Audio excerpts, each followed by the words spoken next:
Assalamualaikum warahmatullahi wabarakatuh. Waalaikumsalam warahmatullahi wabarakatuh. Selamat pagi anak-anak. Pagi Bu. Bagaimana kabar kalian hari ini? Alhamdulillah sehat Bu.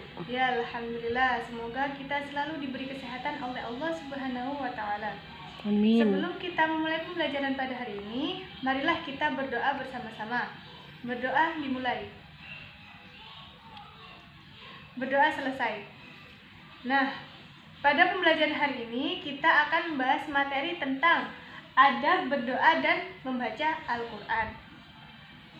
Anak-anak, dalam kehidupan sehari-hari kita sudah dikenalkan dengan norma, aturan, ataupun sopan santun dan adab, baik itu kepada sesama manusia maupun kepada makhluk-makhluk Allah yang lain, termasuk kepada Al-Quran, karena Al-Quran termasuk makhluk Allah.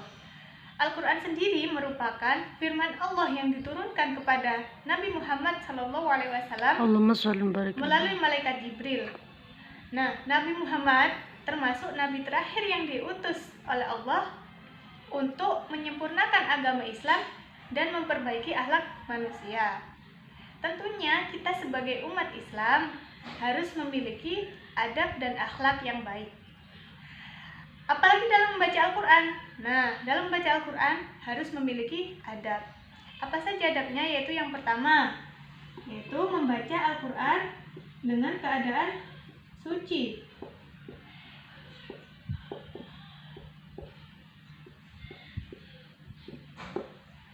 Mengapa dalam keadaan suci? Karena itu termasuk adab dan memuliakan Al-Quran. Jadi kita sebelum membaca Al-Quran kita harus bersuci terlebih dahulu, yaitu wudhu. Terus Bu, bagaimana kalau misalkan kita dalam keadaan tidak suci Bu? Misalkan dalam keadaan najis. Dalam sebagian riwayat itu diperbolehkan asalkan kita tidak memegang Al-Qurannya langsung ya. Yang kedua yaitu membaca dengan tartil.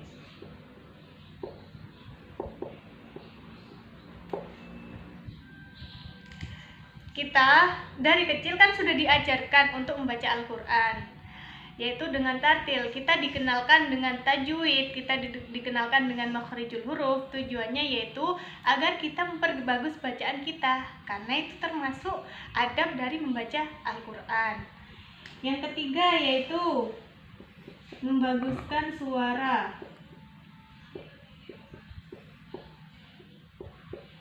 Membaguskan suara ketika membaca Al-Quran, yaitu kita melakukan bacaan kita, karena melakukan bacaan itu juga termasuk kita memuliakan Al-Quran. Lagu-lagu dalam Al-Quran itu banyak sekali macamnya ya, salah satunya diantaranya yaitu ada lagu Ros, lagu Nahawan, dan lain sebagainya. Biasanya kalau di TPQ itu diajarkan dan banyak juga metodenya untuk melakukan Al-Quran. Yang selanjutnya yaitu membaca dengan diawali isti'adzah.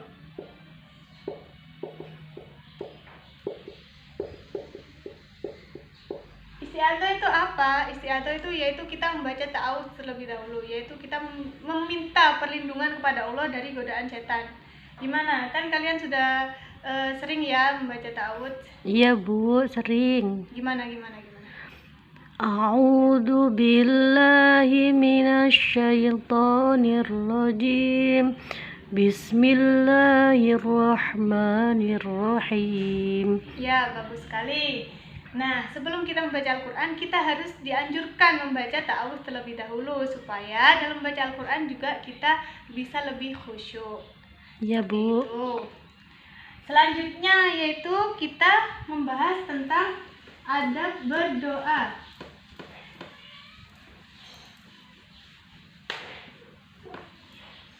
Sekarang Ibu tanya, berdoa itu apa? Meminta sesuatu kepada Allah Bu. Ya, benar. Berdoa itu kita menandakan bahwa doa itu menandakan bahwa kita itu makhluk Allah yang lemah. Kita selalu membutuhkan pertolongan Allah Subhanahu wa taala. Karena dalam kehidupan sehari-hari kita tidak pernah lepas dari berdoa dan sangat dianjurkan untuk berdoa. Karena kita tidak bisa melakukan apa-apa tanpa bantuan Allah Subhanahu wa taala. Dan doa itu juga merupakan senjata dari orang yang mukmin. Nah, Apa saja adab berdoa? Yang pertama yaitu menghadirkan hati.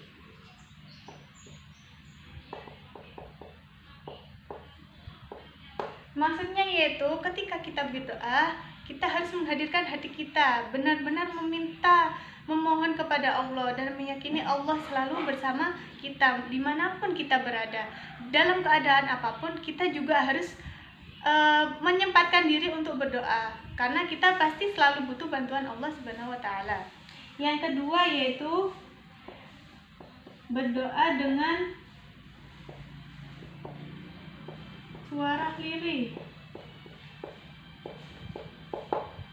Dalam berdoa kita tidak perlu berdoa dengan suara yang keras, meminta dengan suara yang keras agar didengar oleh orang lain, itu tidak perlu, karena dengan suara lirih pun kita pasti doa kita akan didengar oleh Allah Subhanahu wa taala.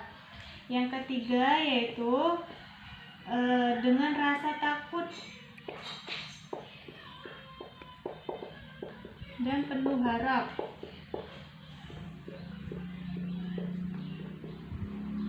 Ya, ketika kita berdoa, kita tidak boleh ragu bahwa doa kita tidak akan diterima oleh Allah Subhanahu wa taala. Tidak, itu tidak boleh. Dalam berdoa kita harus yakin, seyakin-yakinnya bahwa doa kita pasti akan dikabulkan oleh Allah Subhanahu wa taala. Kenapa? Karena tidak ada doa yang ditolak itu. Doa pasti selalu diterima oleh Allah Subhanahu wa taala. Hanya saja mungkin waktunya hanya Allah yang tahu kapan akan dikabulkan.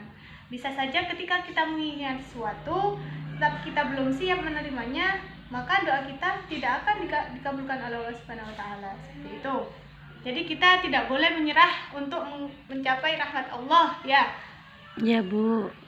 Yang terakhir yaitu berdoa diawali dengan istighfar.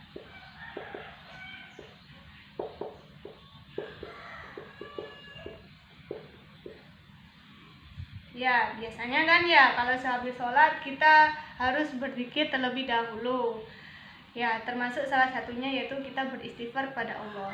Kita mengakui dosa-dosa kita kepada Allah, karena kita sebagai manusia tidak pernah lepas dari yang namanya kesalahan. Nah, salah satunya agar doa kita bisa diterima oleh Allah Subhanahu wa taala yaitu kita harus meminta maaf terlebih dahulu kepada Allah atas kesalahan-kesalahan yang pernah kita perbuat sebelumnya. Seperti itu. Ya, Bu. Apakah sudah paham? Paham, Bu, tapi saya ingin menanyakan sesuatu, Bu. Ya, silakan. Mau bertanya tentang apa? Membaca Al-Quran, Bu. Saya ingin menanyakan apakah setiap orang muslim yang membaca Al-Quran itu akan mendapatkan pahala, Bu? Mohon penjelasannya. Ya, tentu saja bagi orang-orang muslim yang membaca Al-Quran pasti akan mendapat pahala oleh Allah. Satu hurufnya saja ketika dibaca akan mendapatkan 10 balasan oleh Allah Subhanahu wa taala. Yang pastinya itu merupakan sebuah kebaikan, karena di dalam Al-Quran itu tidak ada kebatilan sedikit pun. Semua firman Allah itu mengandung kebaikan yang bisa menolong kita ke kehidupan sehari-hari. Karena Al-Quran salah satunya juga merupakan al-huda ataupun petunjuk bagi umat-umat muslim.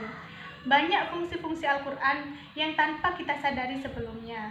Kalau kita mau mempelajari Al-Quran, kita mau memahami arti dari ayat-ayat Al-Quran, kita pasti merasa bahwa Al-Quran itu sangat bermanfaat bagi kehidupan sehari-hari, mempermudahkan kita untuk melakukan kehidupan sehari-hari tanpa ada kesulitan, seperti itu. Bagaimana? Apakah sudah paham? Iya, Bu, sudah paham. Alhamdulillah. Terima kasih atas penjelasannya, Bu. Ya, sama-sama. Kalau begitu, Ibu akan memberi kalian tugas minggu depan, kalian hafalkan surat Al-Qari'ah ya. Nanti Iya, Ibu Bu. akan menilai makhraj hurufnya, juga tajwid dari kalian apakah sudah benar atau belum ya. Iya, Bu, Ya, siap. itu saja. Alhamdulillah.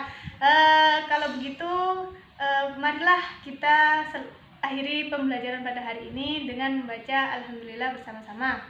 Alhamdulillahirabbil alamin. Ya, itu saja. Baik ya, jangan lupa tugasnya ya. Iya, Bu. Ya, terima kasih. Kalau begitu sekian dari Ibu. Kalau misalkan ada yang masih belum paham nanti bisa tanyakan lagi pada Ibu ya. Ya. Ya, baik. Wassalamualaikum warahmatullahi wabarakatuh. Waalaikumsalam warahmatullahi wabarakatuh.